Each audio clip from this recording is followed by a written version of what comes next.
నమస్కారం ప్రియా చౌదరి గారు. మన వీడియోస్ కింద ఒక మహిళ మెసేజ్ పెట్టడం జరిగిందండి. సెకండ్ మ్యారేజ్ చేసుకున్నారు, ప్రేమతోటి చేసుకున్నాను, దాని తర్వాత ఆయన పోయారు. పోయిన తర్వాత మా అక్క వాళ్ళ ఇంటికి వెళ్ళాను. అంటే ఫస్ట్ వైఫ్ ఉంటారు కదా, కనీసం నన్ను ఆయన చనిపోయినప్పుడు చూడడానికి కూడా రానివ్వలేదు. ఎప్పుడు నా కొడుకు పెద్దవాడయ్యాడు, పెళ్ళికి పిలుద్దామన్నా కూడా రావట్లేదు వాళ్ళు. ఐడెంటిటీ లేదని చెప్పేసి మా అబ్బాయి కూడా నా మీద అంటే ఈ విధంగా ఎందుకు చేసావని ప్రతిసారి ఇంట్లో గొడవకు దిగుతున్నాడు. ఏం చేయాలో అర్థం కావట్లేదని చెప్పేసి మెసేజ్ పెట్టాను.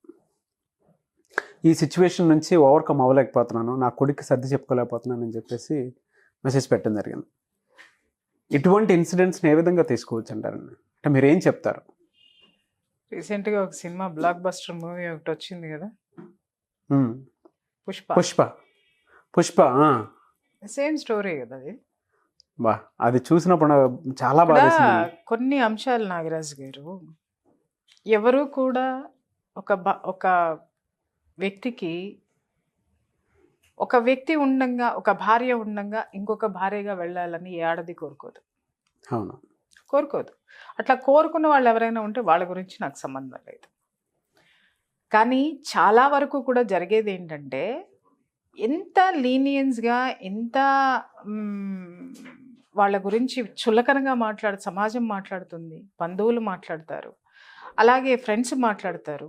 అండ్ అగైన్ పుట్టిన పిల్లలు కూడా వాళ్ళని అదే విషయంలో ఇచ్చేస్తారు. అవును, ప్రతి ఒక్కళ్ళు ఆడదాన్ని బ్లేమ్ చేస్తారు, టార్గెట్ చేస్తారు, బ్లేమ్ చేస్తారు, టార్గెట్ చేస్తారు. బట్ ఇక్కడ నేను అనేది ఏంటంటే, ఏ ఆడది కూడా సెకండ్ ప్లేసో, థర్డ్ ప్లేసో, ఫోర్త్ ప్లేసో కోరుకోదు సార్. ఎప్పుడు నంబర్ 1లోనే ఉండాలనుకుంటుంది. కానీ ఆ ఆడదాన్ని సెకండ్ ప్లేస్కో, థర్డ్ ప్లేస్కో, ఫోర్త్ ప్లేస్కో తీసుకొచ్చినటువంటి మగవాడి పాత్ర ఇక్కడ ఎంత ఉందనేది మనం ఆలోచించకపోవడం అనేది శోచనీయం. ఏ విధంగా అంటారండి నాగరాజు గారు? ఇప్పుడు ఒక చిన్న సంఘటనతోటి ఒక ఆడపిల్లతో మాట్లాడాలంటేనే 100 స్కెచ్లు వేస్తాడు వీడు. అవును, అవునా? 100 స్కెచ్లు పక్కింటి ఆడపిల్లతో మాట్లాడాలంటేనో, ఎదురింటి ఆడపిల్లతో మాట్లాడాలంటేనో, క్లాస్మేట్తో మాట్లాడాలంటేనో, లేకపోతే ఇంకా దేంట్లోనో వాడు ఆడని అబద్ధం ఉండదు, వాడు వేయని వేషం ఉండదు, వాడు చిత్రీకరించని సంఘటనలు ఉండవు. ఇవన్నీ దేనికోసము తాపత్రయం, దేనికోసం పడతాడు? ఆ ఉమెన్ని తన వైపుకి, ఆ పర్సన్ని తన వైపుకి తిప్పుకోవడం కోసం, అట్రాక్ట్ చేసుకోవడం కోసము. ఒక ప్రేమలో ఇన్ని వేషాలు మనం వేస్తాం, లేదా పలకరించడానికి వేస్తాం. ప్రేమించడానికి ఇంకా చెప్పనే అక్కర్లేదు. అలాంటిది ఒక పెళ్లి చేసుకొని ఆ ప్రబుద్ధుడు ఇంకో పెళ్లికి వెళ్ళడానికి వీడు ఎంత డ్రాఫ్ట్ ప్రిపేర్ చేసుకొని ఉంటాడండి జీవితంలో, చెప్పండి. వాడు ఎన్ని స్టోరీలు ఎప్పుడు ఉండాలి ఆవిడికి, మొదటి వైఫ్ మీద కానివ్వండి, మొదటి జీవితం మీద కానివ్వండి. చాలామందికి మొదటి జీవితాలు, మొదటి వైఫ్లో ఘోరంగా ఉన్న జీవితాలు కూడా ఉన్నాయి, అవి నేను కాదని అనట్లేదు. కానీ ఆ సెకండ్ ప్లేస్లోకి ఒక ఆడదాన్ని వీడు ఇన్వైట్ చేయడానికి కానీ, వీడు తీసుకొచ్చి కూర్చోపెట్టడానికి కానీ, సమాజంలో, సంఘంలో ఒక గౌరవం ఇవ్వకుండా హిడన్గా పెట్టి వాడు మహారాజులాగా నడిపేస్తూ ఉంటాడు. అవును, ఓకే. ఇక్కడ సమాజం ఏంటంటే, అబద్ధాలు ఆడిన వాడిని కానీ, అక్కడ తప్పు చేసినటువంటి వాడిని కానీ, కేవలం మగాడు అనేటటువంటి ఒక మాటతోటి వాడిని తీసి పక్కన పెట్టి, ఎవడైతే విక్టిమ్ ఉన్నారో వాళ్ళు టార్గెట్ అవ్వడం అనేది శోచనీయం అండి. ఇక్కడ సమాజానికి పని పాట లేదండి. కాబట్టి ఎందుకంటే ఆశమ్మకి పోషమ్మకి ఏంటి అని అంటే, పొద్దున్నే లెగిస్తే తిన్నది అరగాలి కదా, మొగుడు సంపాదించుకొచ్చింది. ఈవిడ పాపం, ఈవిడకి అర్థం కాని విషయం ఏంటంటే, ఎదురింటి అమ్మని ఇలా ఏలెత్తి చూపించేటప్పుడు, లేకపోతే ఎదురింటి ఆడదాన్ని, ఎదుటి ఆడదాన్ని ఏలెత్తి చూపించేటప్పుడు, ఈ అమ్మ మొగుడు బయటకు పోయినాడు, ఎంతమంది ఆడవాళ్ళని ఫ్లర్ట్ చేస్తున్నాడు అనేది కూడా ఒక నిమిషం ఆలోచిస్తే వీళ్ళ బతుకులు కూడా ఏంటి అనేది రోడ్డు మీదకి వస్తాయి. అవును. బట్ ఏమవుతుంది ఇక్కడ అని అంటే, సెకండ్ లేదా థర్డ్ లేదంటే ఫోర్త్, లేకపోతే ఇంకేదో అవును చులకన భావంతో చూడడం అనేది ఫస్ట్ మానండి, దయచేసి మానండి. ఇక్కడ ఎవ్వరూ కూడా కావాలని వచ్చి ఆ ప్లేస్లో కూర్చోరు సార్. ఆర్థిక పరిస్థితులు అనుకోండి, లేకపోతే వాళ్ళకున్న కుటుంబ నేపథ్యం అనుకోండి, లేదా ఈ ప్రబుద్ధుడు వాళ్ళని ఏ మోసం చేసి ఏ మోసపూరితమైనటువంటి మాటలు చెప్పి, లేకపోతే వీడు వేయాల్సినటువంటి నాటకాలన్నీ ఆడి ఏ విధంగా వాళ్ళని అతని జీవితంలోకి తీసుకొని వచ్చి అక్కడ పడేశాడో ఒక్కసారి ఆలోచించి. సార్ ఇక్కడ చాలామంది విషయానికి నేను చెప్తున్నాను సార్, వీళ్ళని టార్గెట్ చేస్తారు, వీళ్ళని బ్లేమ్ చేస్తారు. వీళ్ళు సమాజంలో వీళ్ళకి హక్కులు లేవు. ఓకే, న్యాయస్థానంలో హక్కులు లేవు. ఓకే, వీళ్ళకి సమాజంలో ఒక స్థాయిని, ఒక గౌరవాన్ని ఏ ఆడది ఇవ్వడు, సమాజం కూడా ఇవ్వదు. ఇవన్నిటినీ భరిస్తూ ఈ దరిద్రుడిని భరించాలి. ఈ దరిద్రుడు ఏమన్నా ఆమె చేసేటటువంటి త్యాగాన్ని ఏమన్నా గుర్తిస్తాడా? లేదు. ఇంటి పేరుండదు, పెళ్ళి ఉండదు, పెటాకులు ఉండవు, పిల్లల్ని మాత్రం గంటారు. ఇక్కడ మీకు సీక్రెట్ చెప్తాను నాగరాజ్ గారు. వీళ్ళు పిల్లల్ని ఎందుకు గంటారు? పెళ్ళిళ్ళు లేకుండా. లేదు, పెళ్లి చేసుకుంటాడు, అథారిటీ ఇవ్వకుండా, ఆమెకి భార్యగా హోదా ఇవ్వకుండా కడతాడు తాళి, పిల్లలు పుడతారు. కానీ వాళ్ళకి మొదటి వాళ్ళతోటి సమానంగా వీళ్ళకి హోదా ఇవ్వడు. ఎందుకు అంటే ఇక్కడ వాడు పిల్లల్ని ఎందుకు గంటాడు అనంటే ఇది బయటికి పోకూడదు. ఇదేదో ఒక రోజు దీనికి ఒళ్ళు మండింది అనుకోండి, వాడేసే వెధవేషాలు ఇంకొక చోట వెధవేషాలు వేసాడో, లేకపోతే దీన్ని సరిగ్గా చూడట్లేదో, చూడకుండా వాడు మొదటి భార్యకో లేకపోతే మొదటి కుటుంబానికో ప్రయారిటీ ఇచ్చుకుంటున్నాడంటే ఇది ఉండదు. కాబట్టి ఈ ఇస్తరి మీద ఏం చేస్తాడు, గాలి వస్తే ఉధృతికి ఎగిరిపోతుందేమోనని చెప్పి దాని మీద ఒక బరువు పెడతాం మనము. ఫస్ట్ ఇస్తళ్ళు వేయంగానే నీళ్ళు చల్లుతాం. అంటే ఏంటి, కొంచెము అది ఎగరకుండా ఉంటుంది శుభ్రం చేయటానికి. ఆ తర్వాత ఇమ్మీడియట్గా అదే ఎగురుతూ ఉంటుంది, ఇలా పట్టుకుంటాం మనం 2 చేతులతోటి. దాని మీద ఎప్పుడైతే వడ్డిస్తామో, కూరలు కానీ అన్నం కానీ సంపూర్ణంగా వడ్డిస్తామో ఆ ఇస్తరి అణిగి మణిగి ఉంటుంది. వడ్డించినటువంటి విస్తరి ఎలాంటి వడ్డింపులు? సంఘంలో భార్య కాని భార్య, తల్లి కాని తల్లి, ఏ విధమైనటువంటి రైట్స్ హక్కులు లేనటువంటి ఒక పౌరురాలు, ఇలాంటివన్నీ వడ్డించేసి కూర్చోబెడతాడు. వినటానికి ఎంత బాధాకరంగా ఉందండి. ఎంత బాధ ఉంది చెప్పండి. కానీ ఏలెత్తి చూపించేటప్పుడు ఎంత భయంకరంగా ఏలెత్తి చూపిస్తారు సార్ ఒక్కొక్కళ్ళు. ఏం తెలుసండి వీళ్ళకి, వాళ్ళు పడే అవమానాలు, వాళ్ళు రోజు సార్ వాళ్ళు ఏదో గొప్పగా బ్రతికే వాళ్ళు ఎక్కడో చాలా తక్కువ పర్సెంట్ ఉంటారు సార్. ఈ 2nd ప్లేస్లోనో 3rd ప్లేస్లోనో, లేకపోతే మీరు అన్నట్టు ఇల్లీగల్గా ఉండే ప్లేసెస్ అన్నీ, ఆ జీవితాలు కొంత వేరు. కానీ లైఫ్లో కొన్ని త్యాగాలు చేసి వచ్చి కూర్చుంటారు చూసారా, వీళ్ళ అభివృద్ధికి కూడా, ఈ మగాడి అభివృద్ధికి కూడా తోడ్పడేటటువంటి, వీడికి రిలాక్సేషన్ కోసము, వీడు అద్భుతంగా ఒక జీవితాన్ని, వాడు ప్రశాంతత కోసం ఒక ఆడదాన్ని ఎంచుకుంటే, అతనికి ప్రశాంతతనివ్వడానికి ఈమె అన్ని సర్వ హక్కులు పోగొట్టుకొని, అవును, ఏ హక్కులు లేకుండా, ఏ విధమైనటువంటి గౌరవం లేకుండా.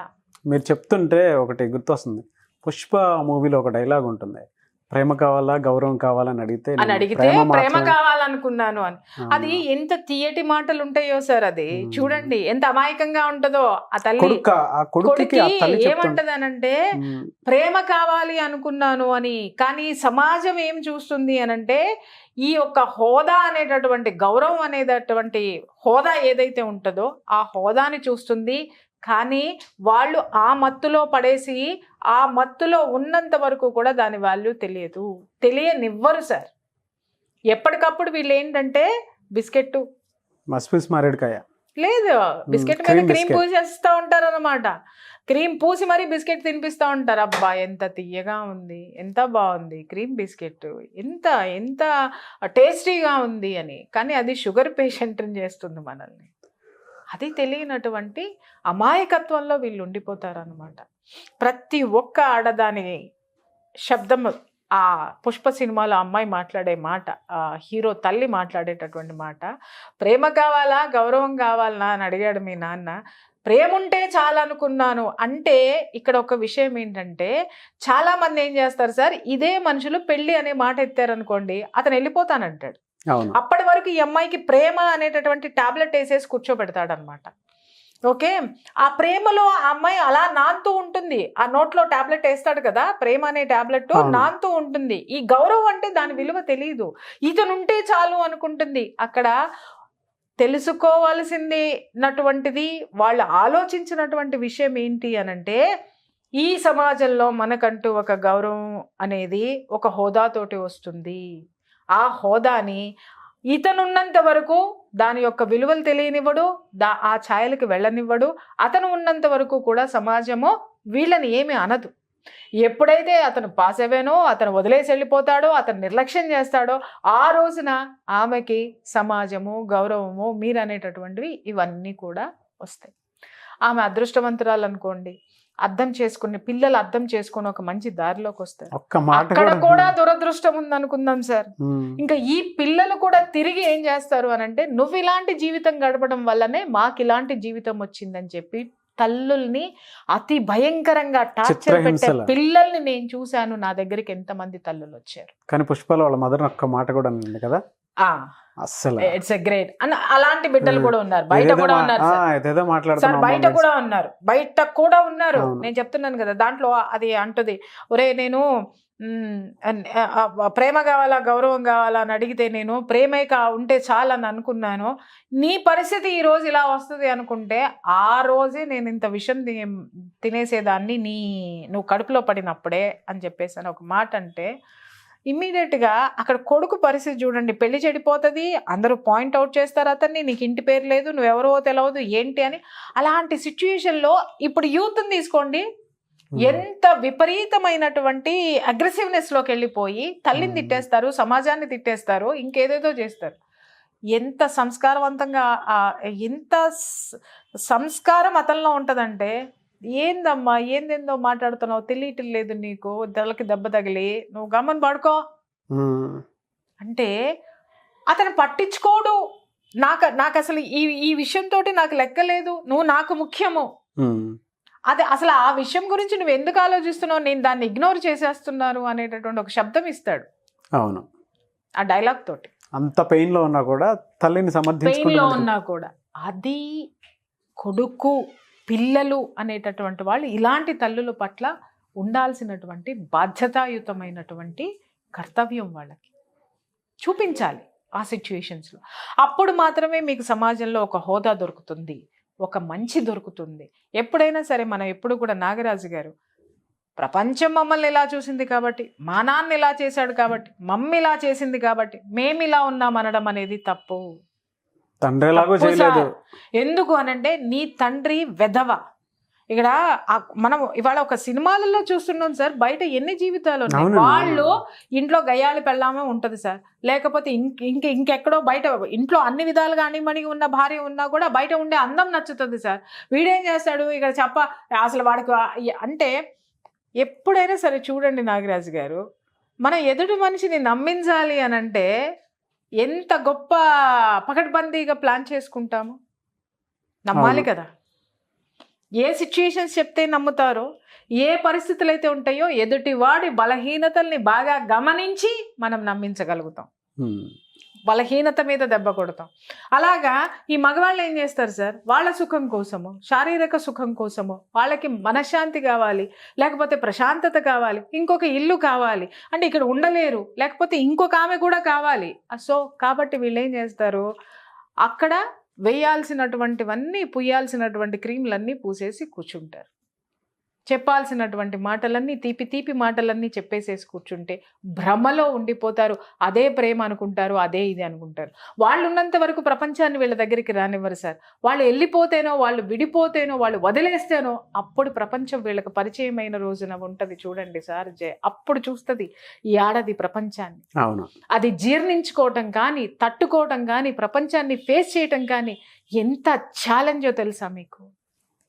ఎంతమంది నుంచి ఎన్ని ఫేస్ చేయాల్సి వస్తుంది సార్. సొంత ఇంట్లో నిజంగా చనిపోయినా, లేకపోతే వాడు వదిలేసి వెళ్ళినా ఇంట్లో ఉన్న కుక్క కూడా ఎదురు తిరుగుతుంది సార్. కుక్క కూడా ఎదురు తిరుగుద్ది ఆడదానికి.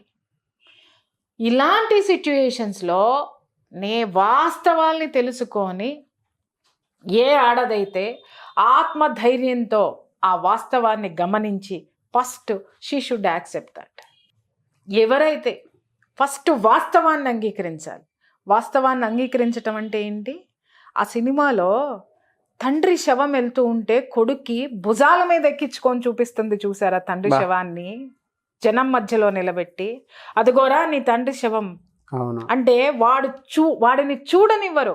సమాజం పట్టించుకోదు, బంధువులు పట్టించుకోరు, ఈడ్చి అవతల పారేస్తారు. తనేంటో తెలియదు, కనీసం వాడికి తండ్రిని చూసేటటువంటి అదృష్టం లేదు. ఎప్పుడైతే కొడుకుని తన భుజాల మీద ఎక్కించి తండ్రిని చూపిస్తుందో ఆ వాస్తవం ఆ క్షణం నుంచి గమనించాలి.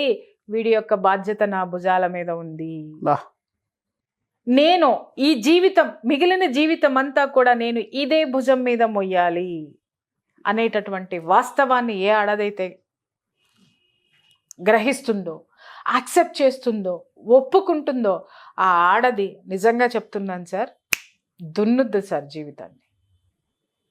ఆత్మధైర్యంతో ముందుకు తీసుకెళ్తుంది, ఆత్మవిశ్వాసంతో ముందుకు అడిగేసి బిడ్డల్ని అద్భుతంగా పెంచి పెద్ద చేస్తుంది. ఎప్పుడైతే మనం వాస్తవాన్ని అంగీకరిస్తామో దానికి తోడు ఆ చుట్టూ ఉన్నటువంటి సిచ్యుయేషన్స్ని అవగాహన చేసుకున్న అప్పుడు మాత్రమే మనం కళ్ళు తెరుస్తాం అన్నమాట. ఓ వీడు ఇలా ఉన్నాడా, ఓ నా పరిస్థితి ఇలా ఉందా, ఇప్పుడు నేనేం చేసి బ్రతకాలి, నేను నా బిడ్డల్ని ఎలా పెంచాలి, ఈ సమాజానికి నేను ఎలా ప్రజెంట్ చేయాలి అనేటటువంటి వాస్తవం కూడా ఆ సిచ్యుయేషన్ నుంచే వీళ్ళకి రావాలి. వస్తుంది. చాలామంది సింగిల్ పేరెంట్స్ ఎంతమంది ఛాలెంజింగ్గా బిడ్డల్ని అద్భుతంగా పెంచుతున్నారు తెలుసా? అవునండి. కొంతమంది మొన్న కూడా నేను ఒక మెసేజ్ మీరు నాకు పంపించారు, నేను చూసాను. నేను సింగిల్ పేరెంట్ అండి, నేను చాలా కష్టపడి బిజినెస్ ని డెవలప్ చేస్తే నా కొడుకు నన్ను అనరాని మాటలు అనుకుంటూ నన్ను ఇలా చేస్తున్నాడు. అంటే అక్కడ సొంత భార్య అంటే ఒకటే భార్య, ఈవెన్ ఆమె కూడా ఈ పిల్లలతోటి ఇలా ఫేస్ చేస్తుందంటే ఇంకా రెండో వాళ్ళ పరిస్థితి, మూడో వాళ్ళ పరిస్థితి, నాలుగో వాళ్ళ పరిస్థితి ఏంటండి? అది ఇంకెంత ఘోరంగా ఉంటుంది చెప్పండి.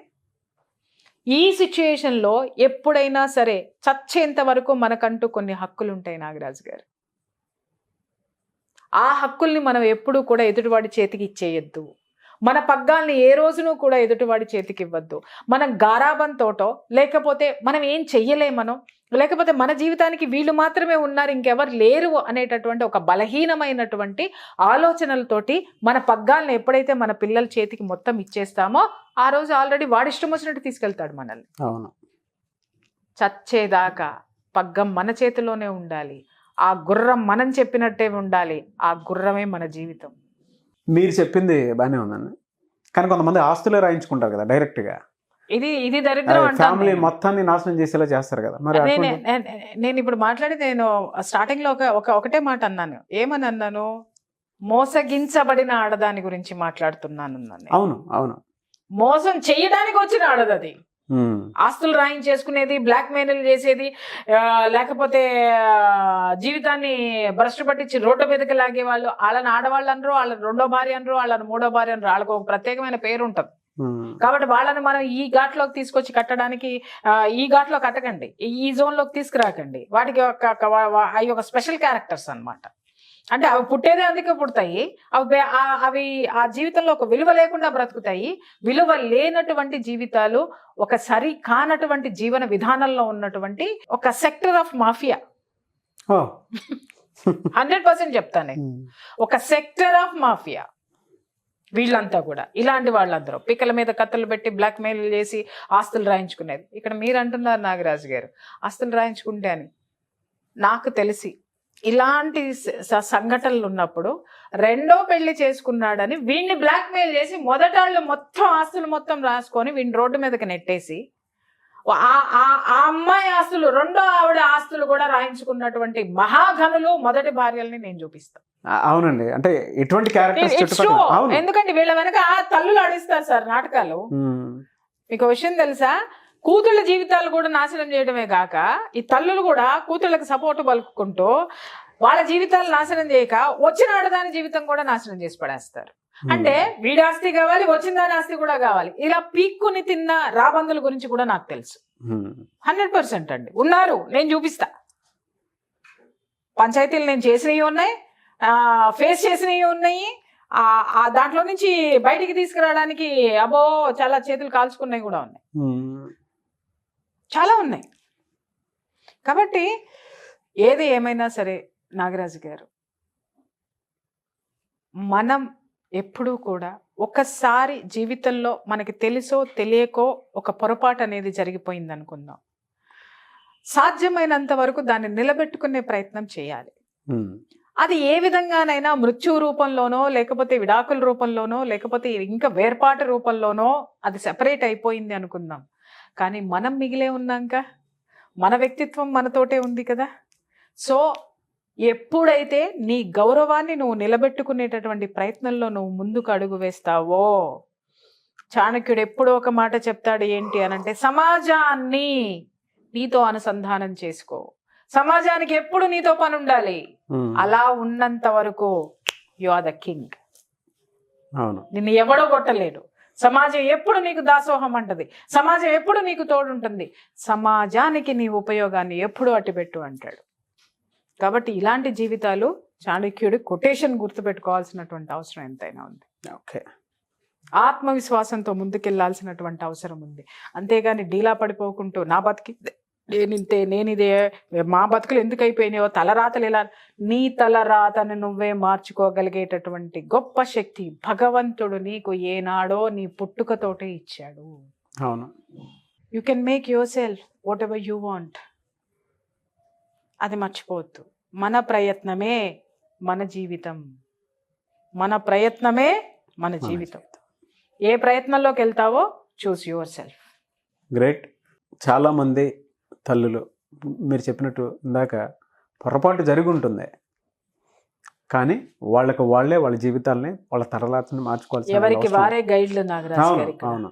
ఎవరికి వారే గైడ్. మనలోనే ఒక గైడ్ ఉంటాడు, మనలోనే ఒక ఫ్రెండ్ ఉంటాడు, మనలోనే ఒక తండ్రి ఉంటాడు, మనలో మనకి నేర్పేటటువంటి ఒక గురువు కూడా ఉంటాడు. వాడిని బయటికి తీయండి, వాళ్ళని బయటికి తీయండి. మనలోకి మనం తొంగి చూసుకుంటే మనం ఎలా వెళ్ళాలో మన యొక్క మార్గం ప్రస్ఫుటంగా మన కళ్ళెదురుగుండా కనిపిస్తుంది.